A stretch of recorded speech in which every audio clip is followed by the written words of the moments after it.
Itagundaway ada ni Bridget Marcasi Pangosfian, iti Rose Garden iti Manariman a panagbangascapes apas ti selebrasyon ti Baguio Flower Festival. Bridget, anya dagiti aktibidad dita?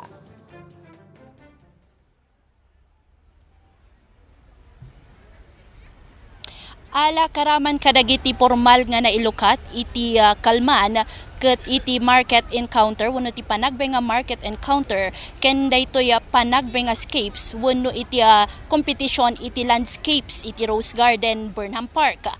Bale sa nga 12 nga landscapers dagiti agbabalubal para iti open category, vertical category ken carpet category.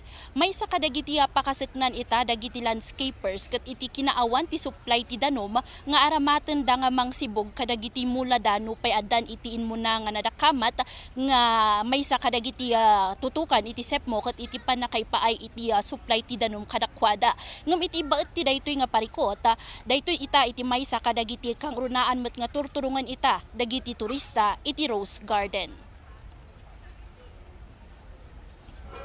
Iti manarimaan na panakaypatungpal dagiti nagdudumang nga aktibidad para iti panagbenga Flower Festival agtaltalinaed a nakaalerto ti Tourist Police Unit ti Baguio City Police Office tapno mangipaay iti assistance kadagiti turista nga agturturong kadagiti nagduduma a pagpasyaran iti Baguio City.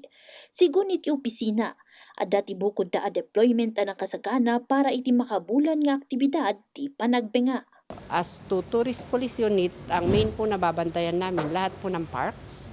So yung mga stations na may tourist spot na hindi kayang i-cover ng Tourist Police Unit, yung station na may AOR, sila naman ang magbabantay. Itipat-tapat ti BCPO, nasurok kumurang 17,000 ti bilang dagiti turista asimbang bay iti syudad, kagiddan ti opening salvo ti Panagbenga Festival. May sa ti pamilya ni Jamie manipod Cebu City kadagiti simmarungkar iti syudad ken puntiryada ita arikusen amin a pagpasyaran. Inladawan na award iti binusbusda iti panagpasyarda nang runat na irana ti selebrasyon ti Panagbenga ken nalamiis a klima.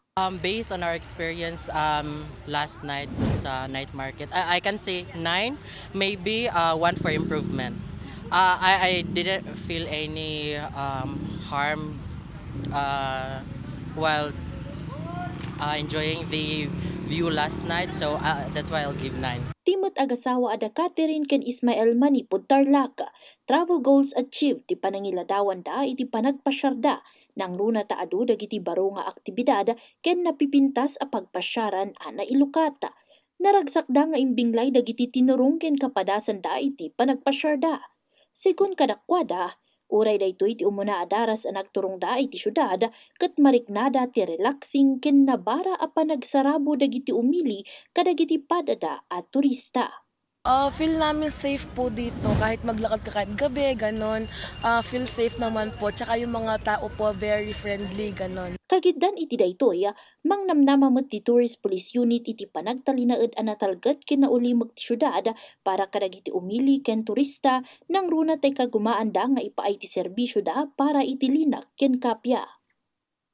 Kang runaan pay laeng nga palagip dagiti otoridad kadagiti ayon sa ala kang runaan pay laeng nga palagip dagiti otoridad kadagiti turista ken kadagiti umili iti panagtungpalda kadagiti pagalagadan wenno kadagiti ordinansa nang runa pay laeng iti umno nga panangibeleng iti basura ken iti linteg trapiko. Malaksid iti dayta ket maysa kadagiti balakad da kadagiti turista ket daytoy panagbalinda nga naridam kadagiti accommodation scams tapno maliklikan dagitoy nga ma-scam kadagiti accommodations ken kastameten makitransak laeng kadagiti lihiti mo nga booking accommodations. Manipod pa lang iti Rose Garden Burnham Park, Bridget Marcasi Pangosfian para iti Pambansang TV.